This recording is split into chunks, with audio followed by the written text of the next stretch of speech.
अरे कोण बोलतो देणार नाही, कोण बोलतो देणार नाही।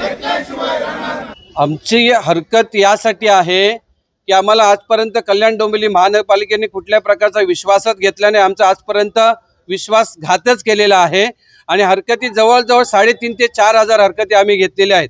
आम्हाला या कल्याण डोंबिवली महानगरपालिकेत राहायचं नाही आहे, तरी सुद्धा आम्हाला जबरदस्ती ही कल्याण डोंबिवली महानगरपालिका ठेवत आहे। म्हणून आमचा या कल्याण डोंबिवली महानगरपालिका निषेध आहे आणि आम्हाला या कल्याण डोंबिवली महानगरपालिका भ्रष्ट कल्याण डोंबिवली महानगरपालिकेत राहायचं नाहीये। मुद्दे आमचे एकच आहे हरकतीबद्दल की कुठल्या प्रकारची व्यवस्था नाही आहे, भ्रष्टाचार सगळीकडे माजवलेला आहे। 27 गावामध्ये फक्त पैसे वसुली करतात आणि कुठल्या प्रकारची सुविधा देत नाही आहे। पण पुन्हा रस्ते नाही आहेत, गटर नाही आहेत, सांडपाण्याची व्यवस्था नाही आहे आणि कुठल्याही प्रकारची सुविधा या कल्याण डोंबिवली महानगरपालिकेकडून होत नाही आहे। फक्त वसुलीचं काम होत आहे, सुविधा द्यायच्या बाबतीत कल्याण डोंबिवली महानगरपालिका शून्य आहे। शहर की ताज़ा तरी खबरों के लिए हमारे YouTube चैनल को सब्सक्राइब करें। अगर वीडियो अच्छी लगी हो तो लाइक और शेयर करें।